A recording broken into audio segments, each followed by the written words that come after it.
Hi, you've probably never seen my face before, but I am trans and autistic, and I'm getting top surgery in 3 days, or January 10th, if I haven't posted this by then, or I probably won't, but whatever, I got on January 10th, and I wrote myself a letter to remind myself why I am doing this, because as an autistic person, I know from experience that as soon as I'm uncomfortable, it's difficult for me to look into the future and see past that momentary discomfort and understand that it's for the best.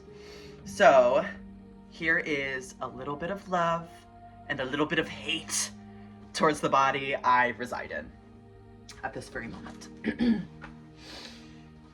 A love letter and a breakup. My body, as it is a beautiful piece of art, objectively. It's so tricky being trans and being a lesbian. In another life, I would have loved to love a body like mine. The thing is, my entire life, my body has almost always been the first thing people notice. I guess that's being socialized a woman for ya.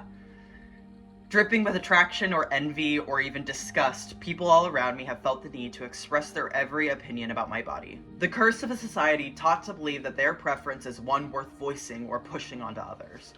Going as far to plead me to be proud of a standard I never asked for. I remember when someone other than I had noticed my chest for the first time. It was my mother. She sat me down at the age of 10, classically adverse to wearing clothing. She let me know it would be a good idea to start wearing a shirt around the house as I had started developing. I remember the first feeling sick to my stomach and then intense shame, or maybe it was guilt. Either way, womanhood was sold to me as a blessing. Something to dream about. She clearly reveled in the idea of celebrating the next milestone while I mourned a body free of perception. My mom grew up a pageant girl, traumatized by calorie counting, and a mother desperately looking for someone to live vicariously through. My mom was a very good mom. She never pushed us into that life. Yet years of being forced to strive for something unattainable can affect you in subconscious and in sinister ways. From a young age, seemingly innocent comments contribute to this weird emotional blockage in my brain, a barricade made of guilt and of confusion.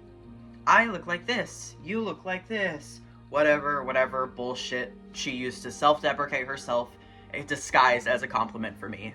And with every unprompted comment, I'd give a half-hearted smile and look in the mirror a little extra long.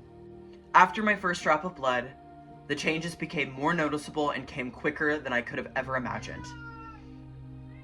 Hi! Intermission. For once, the feeling of being intensely alien dissipated a little bit. Or maybe that feeling just changed into something different. Suddenly, it wasn't just my mother that felt the need to express their opinions about my changing body. And for the first time in my life, it actually felt kinda good. Finally, my body could be used for something other than grieving. Before high school, masking was nearly impossible for me. As an autistic child, making and retaining connection felt so insignificant. And soon I realized the people around me were moving on without me. Having sleepovers, a first kiss, being friendly and stylish and well-liked, that alien feeling always had a way of rearing its ugly head. As soon as being a woman became currency, I decided to accept it. Finally, I could use it as a pawn to feel normal. People would notice me. Girls would make the same comments my mom would, drenched in adoration or something. Soon, I started having to think about intimacy for the first time in my life. I remember feeling genuine fear when I realized I was going to have sex one day. Someone would have more insight to the iron safe that until that point had been carefully kept under wraps. And I remember the relief I felt when the first person who saw me bare expressed delight. Something on the lines of, "I'm so glad your body and your chest appeal to my preferences." Crazy. I looked in the mirror yet again, now fully nude, with that same familiar half smile. I found the joy in taking pictures of myself. Perfect little snapshot of a figure so twisted and contorted it was almost unrecognizable. Reveling in the desire for a body that I never asked for. I realized I was trans in the same year I realized I was autistic. No, it was not a coincidence. It just got so fucking tiring to be masking all the time. It was exhausting, basing your entire life and personality on what other people thought was the most digestible version of yourself. I'm sure you guys get that as well. Feeling like you're failing some silly man you actually don't give a fuck about, because stepping away from femininity is seen as a cardinal sin. There has never been anything as good for my mental health as nurturing friendships with other trans and neurodivergent people, and surrounding myself with people that like me more than the expectation of potential sex or mutual attraction. Finding people like my lovely fiancé that love my body and my brain in its forever evolving forms has been essential for viewing my body for what it is, a wonderful work of art. I've come to love taking pictures of myself again. My body's kept me upright, it's been scarred, it's been broken, kissed, and it's been loved. It's very beautiful, but it's not my body anymore. Not because of some standard I've been pressured into being proud of, or because of other people's envy or expectations, but because without the ride, I would have never had the opportunity to unlove it on others so much. It's like hearing your dead name for the first time. At first, it would hit my ears with a soft, burning ache made of venom, some stranger assaulting me by loving a name that brought me so much pain. Or by loving a body that I spent years resenting. Now I hear my childhood nickname and I find myself searching for who it belongs to. So I can see them light up being beckoned by a title that truly does represent them, even if it no longer serves me. It's like a version of compersion, I suppose.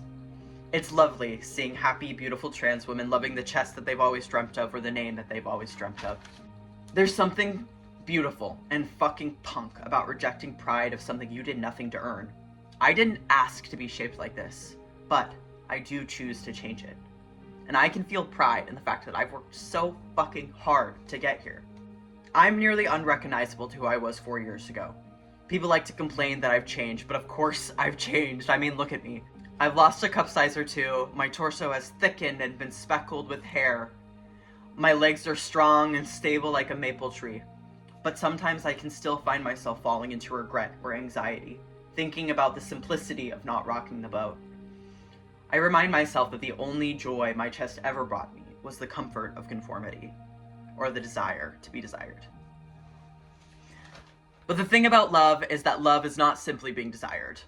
Love is being known. I don't think anyone, not my parents, my siblings, my past lovers, or even myself knew me before now. I know myself now, and in knowing, there is loving. I don't know if anyone but my partner and I will ever watch this.